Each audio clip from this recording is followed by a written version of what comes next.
Class 10 last class में surface and volume में exercise 13.2 के क्वेश्चन नंबर 6 तक सॉल्व हो चुका है। अब आज इस क्लास में क्वेश्चन नंबर 7 और 8 को सॉल्व करेंगे और उसके बाद फिर क्वेश्चन एक्सरसाइज 13.3 के क्वेश्चंस को अटेम्प्ट करेंगे।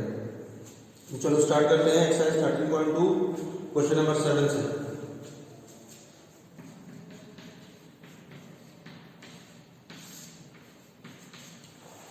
क्वेश्चन नंबर 7 पहले पढ़ें।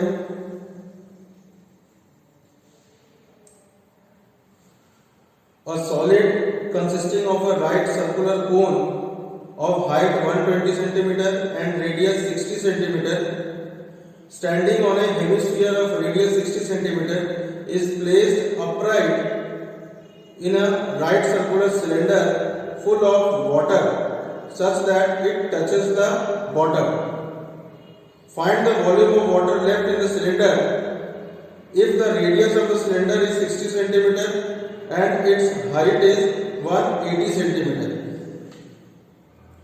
तो देखो इसमें कह रहा है कि एक सॉलिड है और वो किस शेप का है, एक राइट सर्कुलर कोन का शेप का है जो कि एक हेमिस्फीयर के ऊपर बना है।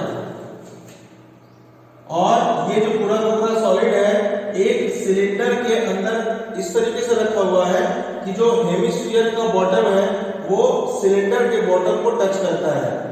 यानी कि कुछ इस तरीके से फिगर इसका बन रहा है कि एक सिलेंडर है,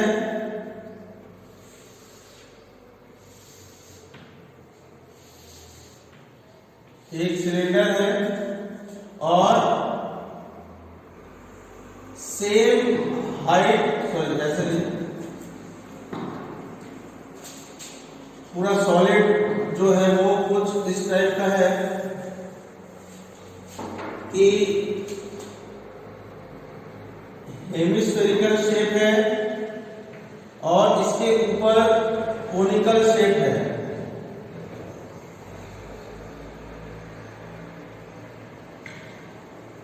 ठीक है, ये जो हेमिस्फेरिकल का बॉटम है वो सिलेंडर के बॉटम को टच करता है। इसके अलावा इसमें दिया हुआ है कि हेमिस्फीयर का radius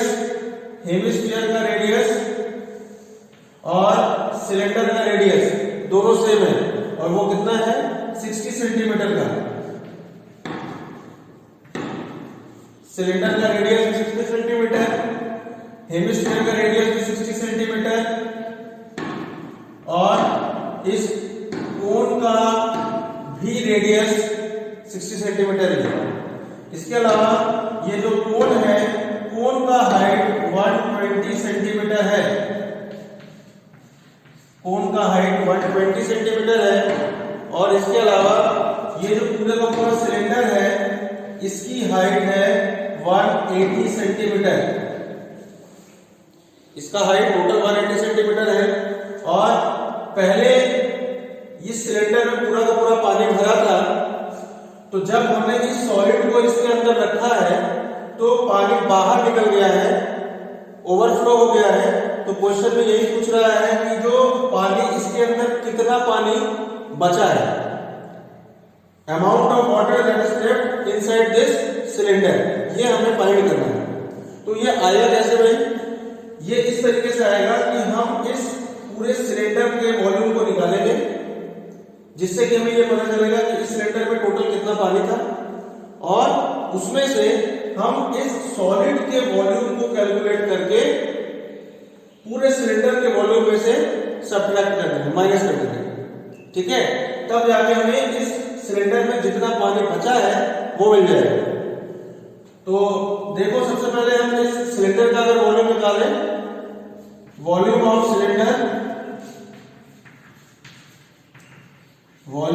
cylinder is equal to pi R square H, pi की जगह 22/7 इंटू आर स्क्वायर, 60 का स्क्वायर 3600 इंटू हाइट, ये हाइट सिलेंडर का यानी कि 180।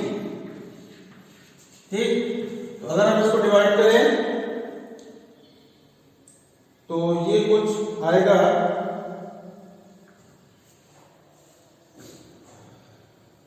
22 into 3600 into 180 divided by 7 is equal to 2036,571 centimetre cube. Sorry 0.42 भी है, 0.2 भी लिख देते हैं, 0.42 सेंटीमीटर क्यूब। इतना जो है टोटल सिलेंडर में पानी है। अब हम क्या करें, इस सॉलिड का वॉल्यूम निकालें। अब इस सॉलिड का वॉल्यूम कैसे निकलेगा, इस कोन का वॉल्यूम प्लस इस हेमिस्फीयर का वॉल्यूम। तो volume of solid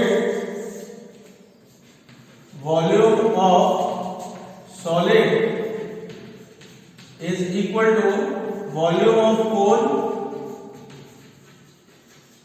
plus volume of hemisphere।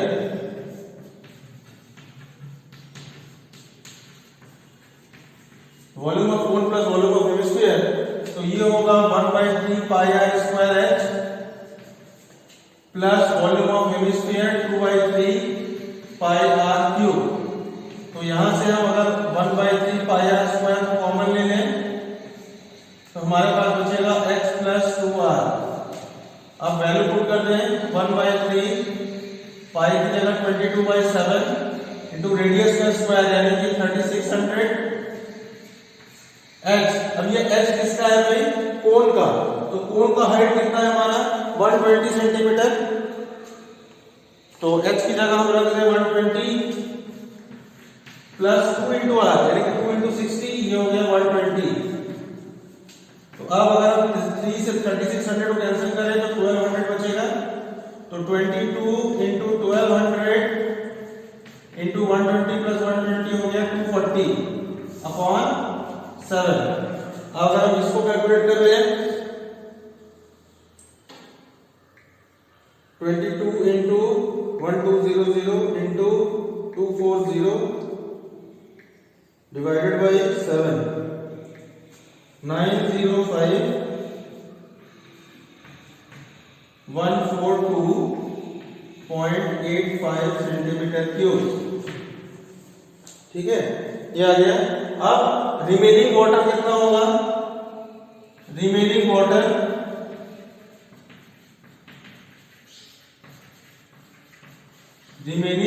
Is equal to total volume of cylinder यानी कि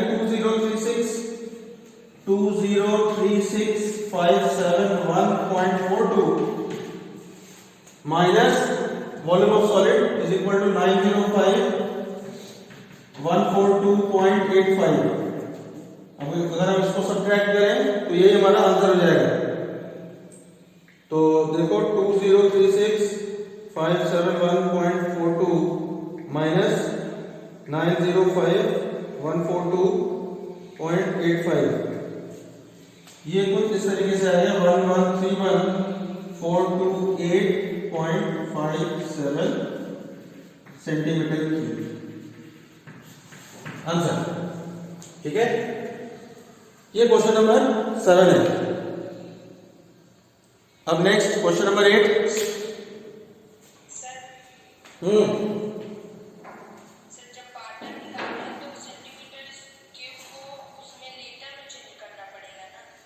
सेंटीमीटर क्यूब को तुम लीटर में चेंज कर भी सकते हो और ऐसे ही छोड़ दो, क्या दिक्कत है। क्वेश्चन में कहा है क्या लीटर में चेंज करने के लिए, अगर लीटर में कहा होता तो हम कर देते। अब अगर नहीं कहा है तो हम कर भी सकते, नहीं भी कर सकते। ठीक है,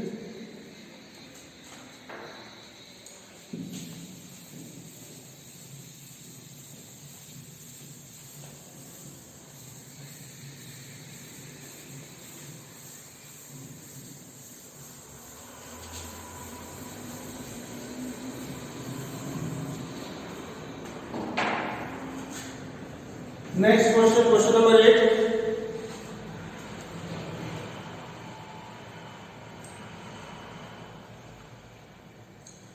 क्वेश्चन है कि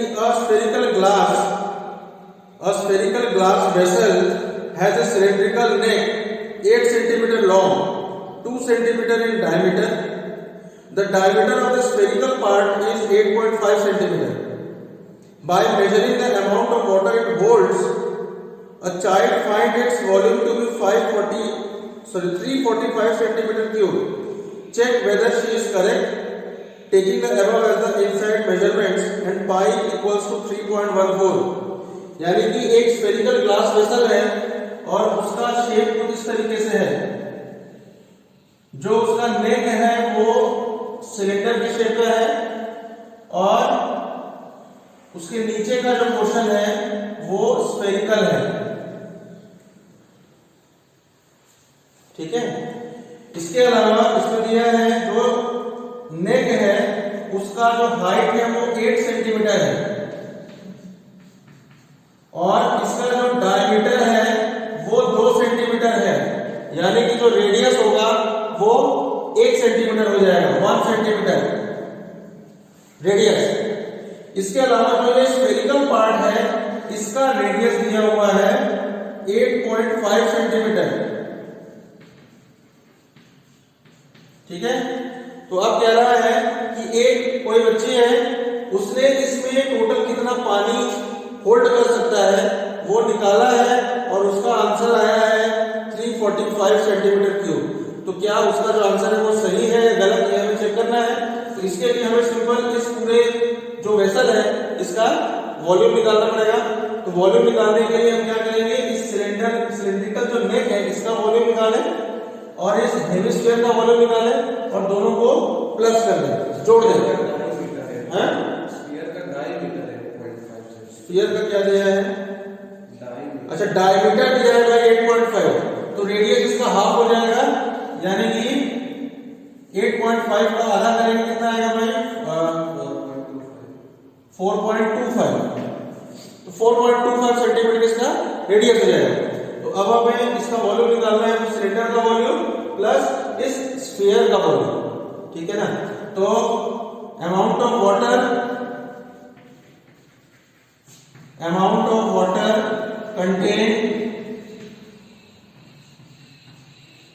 contained in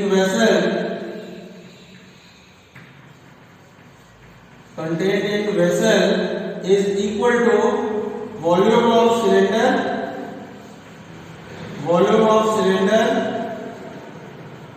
plus volume of sphere, volume of cylinder plus volume of sphere। तो अब इसका वॉल्यूम निकालें अगर,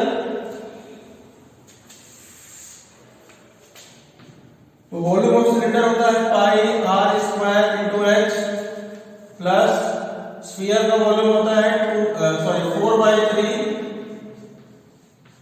पाई आर क्यूब। अब देखो इन दोनों का रेडियस अलग अलग है, ये सिलेंडर का रेडियस है और ये स्फीयर का रेडियस है, दोनों को कुछ अलग अलग मान लो। सपोज इसको हमने कैपिटल आर मान लिया, नहीं तो कंफ्यूजन हो जाएगा क्योंकि दोनों रेडियस की वैल्यूज अलग अलग हैं। अब इसमें से कॉमन निकल रहा है सिर्फ पाई, तो पाई को हमने कॉमन निकाल लिया, बचा R square H plus 4/3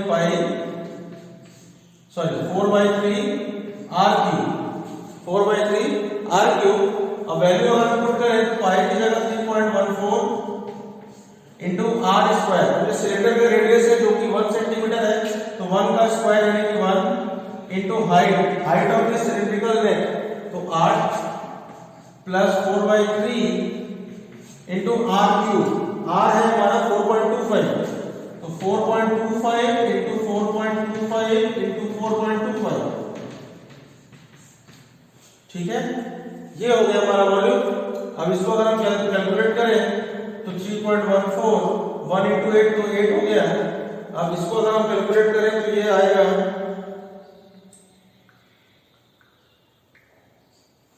4 into 4.25 into 4.25 into 4.25 divided by 3, ये आ गया 102.35 अप्रॉक्स।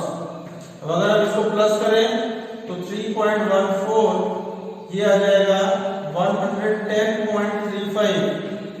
अब अगर हम 3.14 इसको मल्टीप्लाई करें 3.14 इंटू 110.35, ये ऑलमोस्ट आएगा 346.49 और 49 को अप्रॉक्स हम 5 भी लिख सकते हैं। ठीक है, तो इसका मतलब इसका जो वॉल्यूम है टोटल, इसमें कितना पानी आ सकता है वो है 346.5, जबकि उस बच्चे ने कितना बताया था 345। तो एक्यूरेट तो सही नहीं है, लेकिन हाँ अप्रोक्सीमेट सही है। उसने 345 बताया है, यहाँ पे 346.5 आया है, लेकिन अगर एग्जैक्ट आंसर की बात होगी तो एग्जैक्ट आंसर गलत है, ठीक। लेकिन अगर अप्रोक्सीमेट की बात होगी तो अप्रोक्सीमेट ये ऑलमोस्ट सही है, ठीक। तो ये क्वेश्चन हो गया मेरे 13.2 के सारे क्वेश्चंस। अब हम 13.3 पे चले, देखते हैं 13.3 में क्या है। एक्सरसाइज 13.3 क्वेश्चन नंबर 1 से।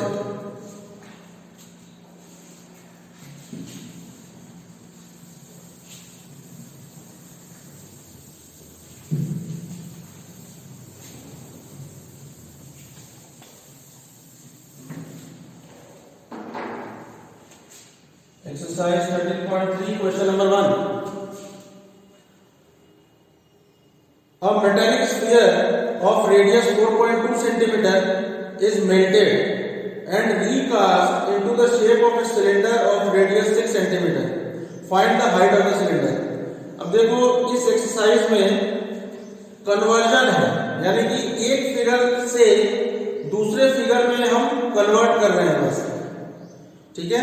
जैसे हम इस क्वेश्चन में लिखा है कि एक स्फीयर है और उस स्फीयर को मेल्ट करके गला के एक सिलेंडर बनाया गया है, तो उस सिलेंडर का हाइट कितना होगा ये हमें निकालना है।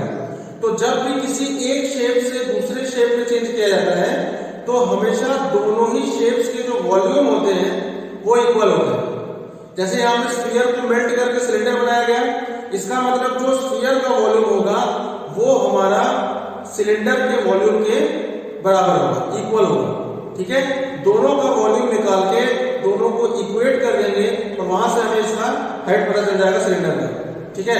तो देखो इसमें जो डायमेंशन दिए हुए हैं, देखो स्फीयर का जो रेडियस है, सपोज अगर हम उसको स्मॉल आर मान ले तो स्फीयर का रेडियस दिया हुआ है 4.2 सेंटीमीटर, और इसको जब मेल्ट करके सिलेंडर बनाया गया है तो सिलेंडर का रेडियस सपोज कैपिटल आर है तो वो है 6 centimetre.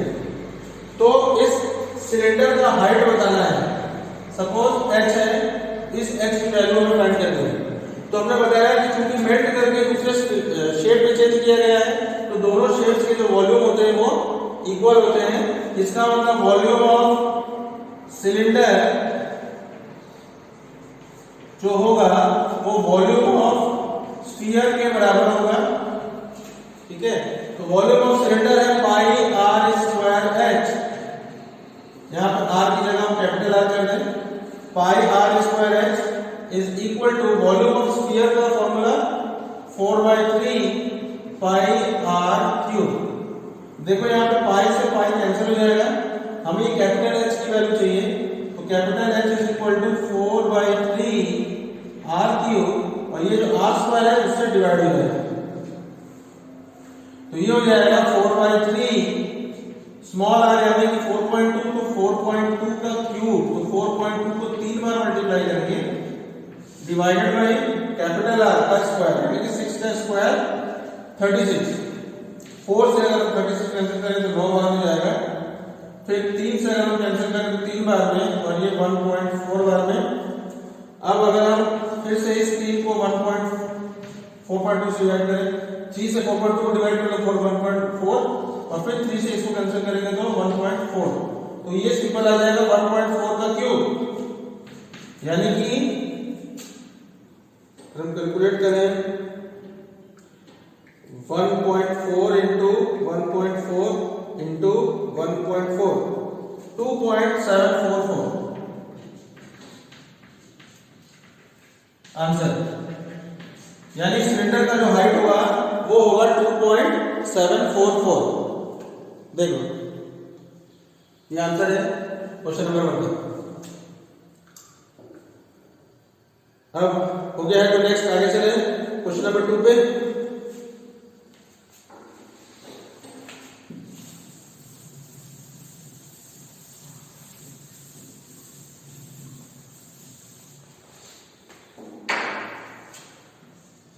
Question number 2, metallic spheres of radii 6 cm, 8 cm and 10 cm respectively। मतलब हमारे पास तीन स्फीयर्स हैं, तीनों के अलग अलग रेडियस दिए हुए हैं। Are melted to form a single solid sphere, मतलब जो तीन छोटे छोटे स्फीयर्स हैं उन तीनों को मेल्ट किया गया है और तीनों को मिला के एक बड़ा सा स्फीयर बनाया गया है। तो find the radius of the resulting sphere. इसका मतलब जो बड़ा वाला स्फीयर बनाया गया है उसका रेडियस क्या होगा। तो देखो, चूंकि तीनों को गला के बनाया गया है तो तीनों के वॉल्यूम के बराबर, यानी कि पहले दूसरे और तीसरे का तीनों का अलग अलग वॉल्यूम निकालें और तीनों के वॉल्यूम को अगर हम प्लस कर दें तो वो उस अकेले बड़े वाले स्फीयर के वॉल्यूम के बराबर होगा। तो देखो, अगर हम यहां पर लिख सकते हैं कि volume of bigger sphere is equal to volume of 1 plus volume of 2 plus volume of 3, यानी कि फर्स्ट स्फीयर का वॉल्यूम, सेकंड स्फीयर का वॉल्यूम, थर्ड स्फीयर का वॉल्यूम, तीनों स्फीयर के वॉल्यूम को जोड़ दें अगर तो वो इस सिंगल रिजल्टिंग स्फीयर के वॉल्यूम के बराबर है। ये इक्वेशन बनेगी इसमें। तो अब क्योंकि सब स्फीयर ही है तो फॉर्मूला लगा है 4/3 pi capital R cube is equal to, ये हो जाएगा 4/3 पाई R1 क्यूब प्लस V2 हो जाएगा 4/3 पाई R2 क्यूब प्लस 4/3 पाई R3 क्यूब। ये R1 है फर्स्ट स्फीयर का रेडियस, R2 है सेकंड स्फीयर का रेडियस और R3 है थर्ड स्फीयर का रेडियस। तो अब देखो 4/3 पाई R क्यूब, अब इन तीनों में से कॉमन निकल जाएगा 4/3 पाई। इसमें अगर हम कॉमन निकाल लेते हैं तो थोड़ा कैलकुलेशन इजी हो जाएगा। तो R1 cube plus R2 cube plus R3 cube, ये हमारा ब्रैकेट के अंदर बचेगा। अब 4/3 पाई से ये 4/3 पाई दोनों साइड में कैंसिल हो जाएंगे, यहां बचेगा सिर्फ R cube is equal to R1 cube plus R2 cube plus R3 cube. तो अब जो रेडियस दिए हुए हैं वो कितने कितने हैं भाई, 6 सेंटीमीटर, 8 सेंटीमीटर और 10 सेंटीमीटर। तो 6 का क्यूब हो जाएगा 216, 8 का क्यूब कितना होगा भाई 512 प्लस R3 है 10, तो 10 का क्यूब 1000। अब अगर इसको जोड़े तो ये हो गया 728, ये हो गया 1728 R cube is equal to, इसका मतलब R इज इक्वल टू हो जाएगा क्यूब रूट ऑफ 1728 1728। अब इसका क्यूब रूट निकालना है भाई, इसका क्यूब रूट कितना होगा भाई, कितना 12, कितना है 12 में 12 सेंटीमीटर है। यही हमारा आंसर है। ठीक, तो जो बड़ा वाला स्फीयर है उसका रेडियस आ जाएगा 12 सेंटीमीटर। ठीक है, फिर नेक्स्ट क्वेश्चन 3,